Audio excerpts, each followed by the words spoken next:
sommes dans les routes secondaires. Il y a Kasai Central, pour bien dire, il y a Kananga. Là, tous les Nzela, tous les Kinde. Ils ont qui Makadam. Ce qui est vrai, Nzela, Open à Kishasa, et le Kinde Tibanzela, il y a Katikune à Kimantek. Et les Kiang. Pour quand même tout autant, ils sont à l'aise. Moi, ma boule, Zanango, mais Makadam et Zalaki manquent d'entretien. Pas mal. Tous les continuer. Tous les Kinde. La route secondaire et à Kananga. Je vous ai dit, Edem TV officiel, ici c'est Bon Berger. Naïe bien école, moi, je à Bon Berger. Alors, nous avons des kaka. Kim sur le biso, Lipengi moko, Kati moko a eza a, et Katani moko ya makasi a. Tu vois? Liboso a. Gauche ou droite? Na gauche, ils ont Lipengi moko zawana. Lipengi oyo, na banzi ese bebe katake nzela oyo. On ne peut pas laisser ces ravins. Je vois les gens. Libengi Oyo, il faut ici là. Les autres même écouter à Sofachi. Kasai Central, Libosa Sofachi, Kasai Central. Ils ont un Libengi Moko ya Munene Moko za awa. Et si engloutir bandako ya batu, mais baluka solution pour trouver les ango. Bota la Libengi wana bandeko, bozo mona penza que ils ont la carte ya centre-ville. Dans la périphérie, mais la carte ya centre-ville. Alors, ils ont loko moko ya mutuya. Il faut balobela yango. La population ya Kasai Central baza pena souci ya makamaboye échanger. Chers compatriotes, Stéphane Balamangue, je ne cesserai jamais de parler. On a toujours dit que toute autorité vient de Dieu. Mais nous bandina na Kasai Central, le temps tokota ba mwanda, ba matadi, tokota to la kisabino sur banzela kuna. Nous allons à Kasai Central. Nous sommes toujours dans la route. Il y a secondaire. Ah, déjà, Pembeni. Il y a collège Saint-Clément. Comment insister? Tu Bandilou, oui. Tu Bandilou, collège Saint-Clément. Nous avons chance de faire mon pépé. On a vu ce bateau. On a babola tout le temps avec l'école moins belé. Alors, nous avons un terrain. On a un terrain à Saint-Luc. Saint-Luc, c'est l'équipe de football qui a fait aussi la pluie et le beau temps. Ce terrain ici, Robert Kidjaba s'est entraîné ici. Le gardien emblématique de la RDC, Yetoupoussa Mazembe, s'est entraîné ici. Cholola s'est entraîné ici. Mukandji s'est entraîné ici. C'est un grand terrain, mais aujourd'hui presque abandonné. Mais dis-moi, l'équipe de Saint-Luc continue à s'entraîner, mais l'équipe n'a plus le vent en poupe. C'est ça aussi le problème, chers compatriotes. Stéphane Balamangue. Je n'ai pas fermé mes bras. Qu'est-ce que j'ai dit? Je n'ai pas croisé mes bras. Je suis toujours là. Pour la population. Là,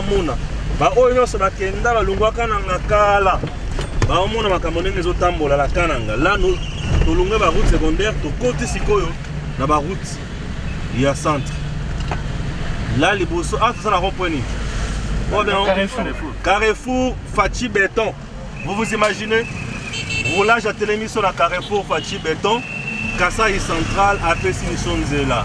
Voilà, on n'a pas brûlé le feu. On n'a pas brûlé le feu. Kaka bisika na lakisa kibino na ba émission na ba vidéo précédente que centre-ville au centre-ville. Côté du centre-ville, peut-être bomona qui va Imo Kasai, bomona qui loko mususu. Alors, comme nous avons la chanson d'Edem TV officielle, elle joue et Gims vous montre encore Nzela ya Makadam. Il n'y a pas bisika kaka ya mabe, ya mala moezali. Alors, Makadam ya Kananga.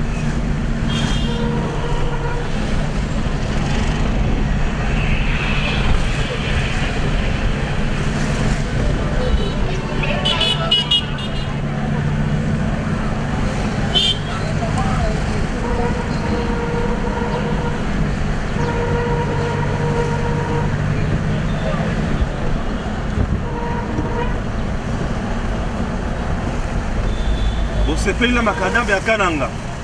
Kim c'est la qui s'en côté Fachi ayaki avant de laki, ils à côté wana na gauche na yo. Cela ba mo panzi wana. Mo panzi tango Fachi ayaki na Kananga bisika azalaki. Ils a wana. Omoni yango bisika faci ayaki bato bazaki plein soyo wana toza na maison du barreau ya Kananga yango wana bisika ya bavocat et consort awa bâtiment ça qu'on a déjà pris nous étions déjà ici le matin tozwaki déjà place de l'indépendance dans l'accident lisusu yango wana bisika faci azalaki toye hôtel de ville de Kananga eza wana vous avez vu on continue. C'est beau quand même, hein, c'est la ville, on sent la propriété. Oui, quand même, on ne peut pas dire le contraire. Nous félicitons quand même à ce point ici le responsable de la ville. On sent quand même la propriété. Quand même. N'habitata tolo quand même, et pas n'habitate. Et ça quand même. Yamabe, ça, Yamalamu pesa. Ah oui.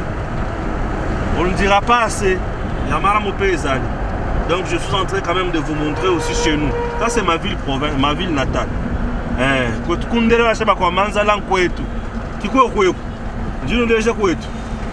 Donc je suis très fier de vous montrer encore. Là ici je ne vous ai pas montré. Il y a une descente, mais vous sentez que la Société nationale de l'électricité Awa Ndebisika makambo ya lotili qui s'engele na awa stel ya Kananga. Bomoni bâtiment, non c'est joli. Oui. Ba pakole pelangi kitoko. Awa tozo sala descente totiki bango, tozo sala descente, tozo la kisa makadam je vous assure. Nzela ya Kananga, Kananga azala bisika nzela kitoko te, bisika msusu nzela kitoko. Lukuta mabe nzela yango eza kitoko. Ezali. Nzela eza kitoko pas d'embouteillage hein. Qui chasse à héros, tout de suite au télématique d'embouteillage. Pas d'embouteillage. Voilà, toujours Kende, toujours Kita. Là, nous nous dirigeons vers où le chauffeur? La commune de Nganza. Voilà, là nous nous dirigeons vers la commune de Nganza. Ah oui, là c'est vers la commune de Nganza. Il y a une rivière Nganza ici. Il y a une rivière. La rivière s'appelle comment? Maya Nganza. Voilà, le rivière de Nganza. Vous connaissez les atrocités de Kamwena Sapo. Chers compatriotes, ces coins a fait parler de lui.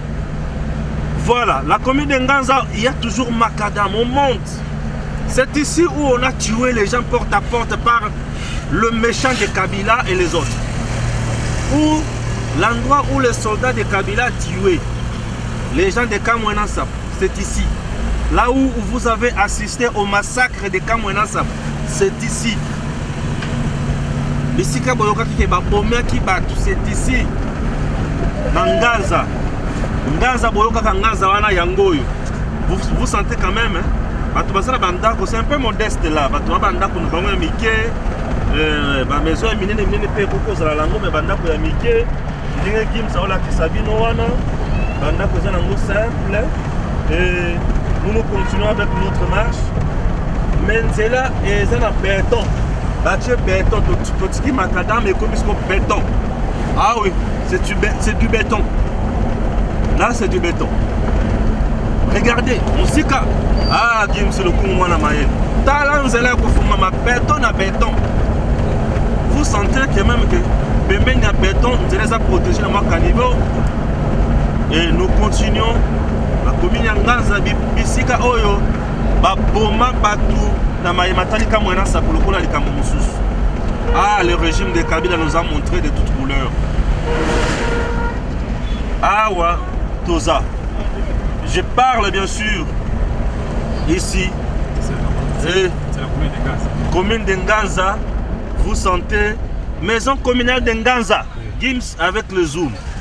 C'est bien? C'est bon déjà. Maison communale de Nganza est là. Voyez la maison communale. Hein? Ah, c'est presque la maison de Kimanseke, non? Vous avez vu, non? Ah oui. Les gens qui pensent que Kananga c'est un village se trompent. Oui, se trompent. La maison communale est là. Maintenant, tout ce qui est là quand même, il y a Makadam. Le bandit se là, il y a Mabele. Terre battue. Voilà. Police nationale congolaise et consort, tout. La maison communale est là. Le petit marché Yanganza.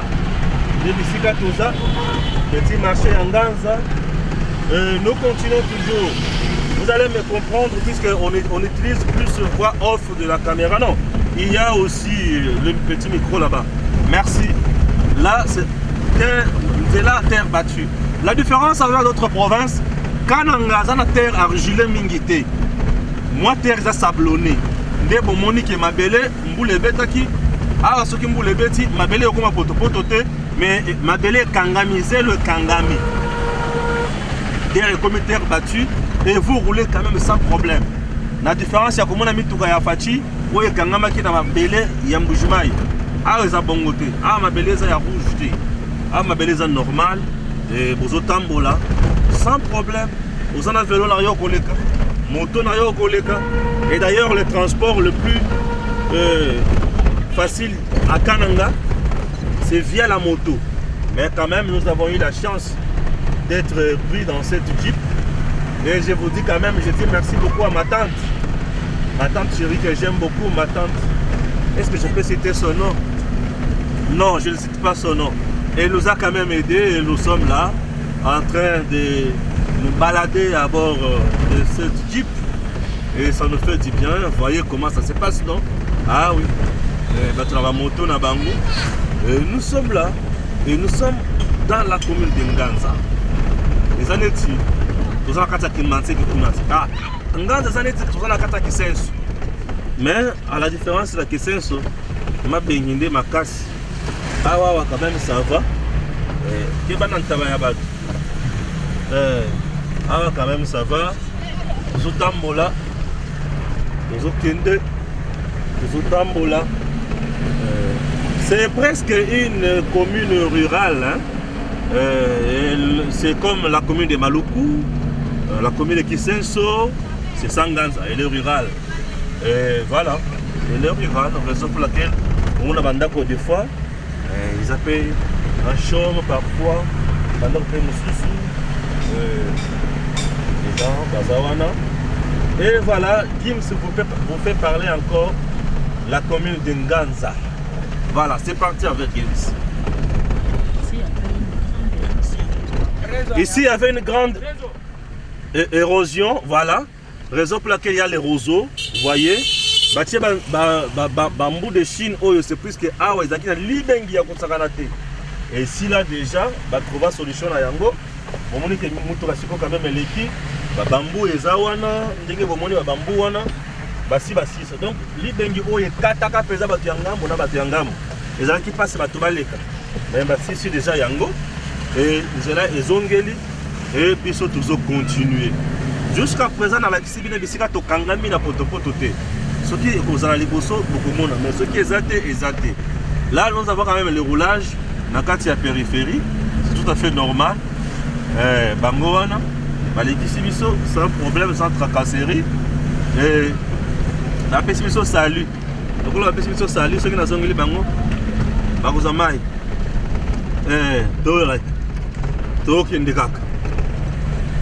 Voilà, les DMTV officiels dans le Kasaï central, précisément dans la commune de Nganza. Stéphane Balamang est votre humble serviteur. Je ne cesserai jamais de vous informer et de vous faire découvrir certains milliers. Nous sommes toujours en République démocratique du Congo. Ah, le Congo n'est pas Kinshasa. Le Congo est si vaste, très vaste, très vaste. Et ce qui fait quand même du bien au Congo, ah ouais, Makambo, il y a un souci à ma baie. Jusqu'à présent, de parcourir moi, Tamolaï, dans mon insouciatité. C'est ça mon inquiétude. Là, c'est que tout le monde est dans la terre. La bandit est dans la terre, Tonine. J'aimerais que les autorités, il y a Kananga, ils vont trouver des solutions par rapport à Koto. Mais ce qui est vrai, voilà, je viens de voir quoi? Non, je viens de voir un programme national. Nous continuons. Il y a un bureau administratif, l'université adventiste de Kananga. Bon, ah ouais, quand même. Il y a de belles maisons aussi. Bon, la maison, on a moulé la bango. On a dit ça m'a sang, on a foufou. Ah oui, centre de santé Kalemba Mulumba. Je vais vous faire visiter aussi un autre centre de santé Kalemba Mulumba. Et vous allez suivre. Gims, on s'arrête là. Mais prends d'abord ça. Ça, c'est un autre reportage.